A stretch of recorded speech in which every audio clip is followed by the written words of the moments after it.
ऐश्वर्या राय कैसे प्यार ने ही कर दिया बर्बाद। साल था 2002 जब विश्व सुंदरी ऐश्वर्या राय चलते चलते मूवी की शूटिंग कर रही थी। इनके ऑपोजिट शाहरुख खान ऐश के साथ एक गाना शूट कर रहे थे, लेकिन तभी गुस्से में सलमान खान सेट पर आए और आते ही ऐश पर गालियों की बौछार कर दी और कहा ऐश शाहरुख के साथ रिलेशन में है। यहाँ मौजूद लोगों ने सलमान को समझाया, इनका गुस्सा शांत करने की कोशिश की, लेकिन सलमान का गुस्सा सातवें आसमान पर चढ़ा रहा और लगातार ऐश को गालियां देते रहे। ये देख शाहरुख खान और प्रोडक्शन टीम ने सलमान के इस तमाशे की वजह से ऐश के हाथ से ये फिल्म छीन ली और ये फिल्म आ गिरी रानी मुखर्जी की झोली में। सिर्फ यही एक फिल्म नहीं है जो सलमान की वजह से ऐश्वर्या को गंवानी पड़ी, बल्कि ऐसी तमाम फिल्में हैं। यहाँ तक कि ऐश के करियर की नैया डुबोने में भी सलमान खान का गुस्सा ही है। तो कैसे इस टॉप हीरोइन को फिल्में मिलना मुश्किल हो गई, कैसे ऐश ने अपना करियर शुरू किया और किस तरह करियर खत्म होने की कगार पर आ गया, क्यों ऐश ने शुरुआती दिनों में फिल्मों में काम करने से इनकार कर दिया, क्यों अभिषेक बच्चन से शादी के बाद सुनने पड़े ऐश को ताने, और क्या अब वाकई ले रही है ऐश अभिषेक से डाइवोर्स। चलिए शुरू से शुरुआत करते हैं। 1 नवंबर साल 1973 ये वो तारीख है जिस दिन मंगलौर कर्नाटक में नीली आंखों वाली प्यारी सी स्माइल से सबको अपना दीवाना बनाने वाली बच्ची का जन्म हुआ, जिसे आज मिस वर्ल्ड विश्व सुंदरी बच्चन परिवार की बहू ऐश्वर्या राय बच्चन के नाम से जाना जाता है। ऐश के फादर कृष्णराज राय पेशे से आर्मी बायोलॉजिस्ट और माँ वृंदा राय एक हाउसवाइफ थी।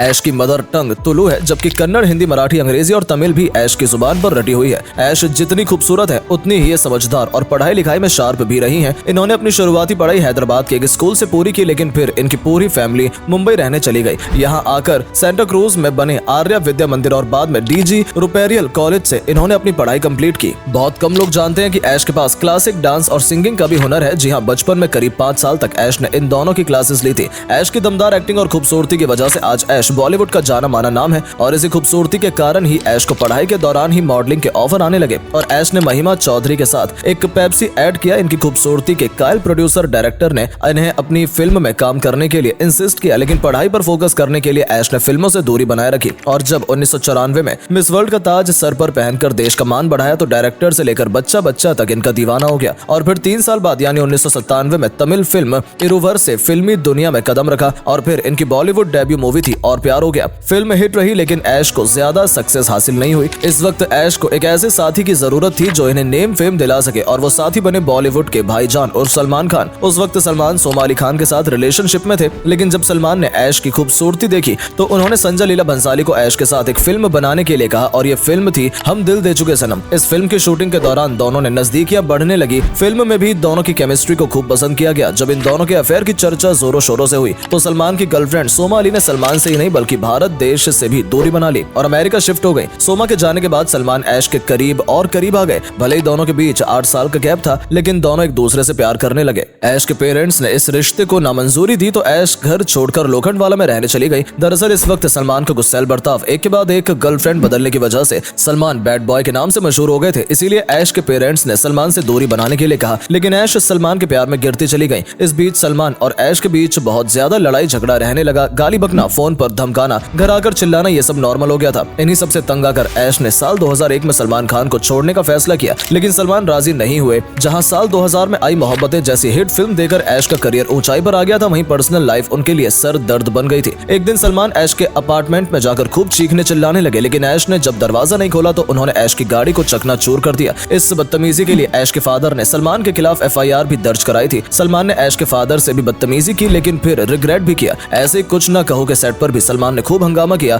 इस सब के बाद सलमान और ऐश को साल 2002 में हम तुम्हारे हैं सनम में आखिरी बार देखा गया। इसके बाद दोनों कभी फिल्मों में साथ नजर नहीं आए। इसके बाद ऐश की जिंदगी कुछ नॉर्मल हो ही रही थी कि साल 2002 में चलते चलते मूवी की शूटिंग के दौरान सलमान खान सेट पर आ गए और ऐश के साथ बदतमीजी करने लगे। इस फिल्म में शाहरुख खान ने भी अपना पैसा लगाया था, इसीलिए शाहरुख और दूसरे प्रोड्यूसर ने ऐश को इस फिल्म से बाहर कर रानी मुखर्जी को ये फिल्म दी, क्योंकि कोई भी ऐश की वजह से सलमान से पंगा नहीं लेना चाहता था। सलमान के इस बैड बिहेवियर की वजह से ऐश के हाथ से ये फिल्म तो गई ही, साथ ही साथ मैं हूं ना और वीर ज़ारा जैसी सुपर डुपर हिट फिल्में भी नहीं रही। सलमान की वजह से ऐश को बड़ी बड़ी फिल्मों से बाहर कर दिया गया और इसमें ऐश की सिर्फ एक ही गलती थी, सलमान से प्यार करना, जिसकी उन्हें भारी कीमत चुकानी पड़ रही थी। पर्सनल लाइफ में जहाँ वो सलमान से इंसल्ट और गालियां सुन रही थी, वहीं अलग होने के बाद फिल्मों से भी हाथ धोना पड़ा। 2002 के बाद ऐश को किसी बड़ी फिल्म में काम करने का मौका नहीं मिल सका, लेकिन हाँ देवदास जो कि पहले से बन रही थी वो साल 2002 में जब फिल्मी पर्दे पर रिलीज हुई तो तहलका मच गया। ऐश को पारो के रोल में देखकर हर कोई इनका मुरीद बन गया, लेकिन फिल्म इंडस्ट्री में ऐश को उनकी पर्सनल लाइफ की वजह से कुछ खास मुकाम नहीं मिल पा रहा था। फिर आया साल 2003 जब स्ट्रगल और छोटे मोटे प्रोजेक्ट्स करने के बाद ऐश को विवेक ओबरॉय के साथ क्यों हो गया ना मूवी में काम करने का मौका मिला। इस फिल्म के दौरान ऐश की जिंदगी में फिर से प्यार का फूल खिला और ऐश विवेक के साथ रिलेशन में आ गई। ऐश के 30वें बर्थडे पर विवेक ने ऐश को 30 गिफ्ट्स दिए, अपने प्यार का सबूत दिया, लेकिन अपनी गर्लफ्रेंड को किसी और के साथ देखना सलमान से बर्दाश्त नहीं हुआ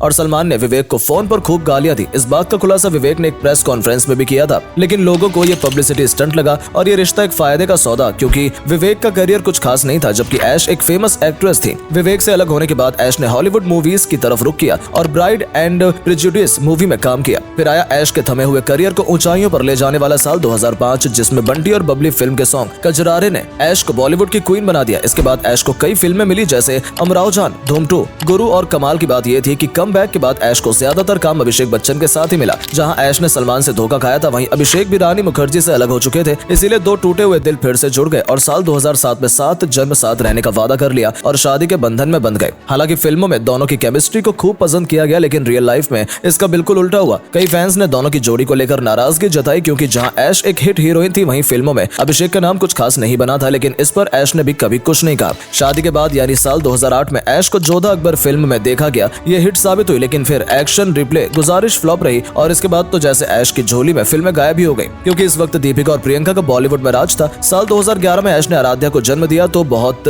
फिल्मों पर भी बैन लग गया क्योंकि आराध्या के बर्थडे के बाद ऐश का न सिर्फ लुक चेंज हुआ बल्कि वेट भी काफी बढ़ गया और प्रोड्यूसर ने इन्हें फिल्में देना बंद कर दिया। लेकिन 5 साल छोटे मोटे ऐड करने के बाद फिर ये सर्वजीत और ऐ दिल मुश्किल जैसी फिल्म में नजर आई। ऐ दिल मुश्किल में इनके रणवीर के साथ सीन पर तो काफी बवाल भी हुआ था। बताया जाता है कि जया बच्चन के साथ साथ अमिताभ बच्चन और अभिषेक बच्चन को भी ऐश का ये रोल बिल्कुल पसंद नहीं आया और घर में खूब कहासुनी भी हुई। वहीं कुछ दिनों पहले अभिषेक और ऐश के डाइवोर्स की खबरें भी खूब चर्चाओं में रही थी और इसकी वजह अभिषेक के घर वालों को बताया जा रहा था। एक रिपोर्ट के मुताबिक जया बच्चन ऐश के साथ कुछ अच्छा बिहेव नहीं करती, वहीं अभिषेक बच्चन की बहन के साथ भी ऐश की कुछ खास नहीं बनती। इन्हीं सब कारणों की वजह से ऐश और अभिषेक के बीच दरार आ गई थी। लेकिन जब ऐश और अभिषेक को अनंत अंबानी की प्री वेडिंग में साथ नाचते देखा गया तो ये सब अफवाह गलत साबित हो गई। ये सिर्फ अफवाह ही थी, वरना तो ये कपल आज एक साथ बहुत खुश है और खुशी से अपनी जिंदगी गुजार रहे हैं। वैसे आपको इनकी जोड़ी कैसी लगती है कमेंट में बताएं। वीडियो पसंद आई हो तो इसे लाइक और शेयर करें, साथ ही अपकमिंग वीडियोस के लिए पेज को फॉलो जरूर करें।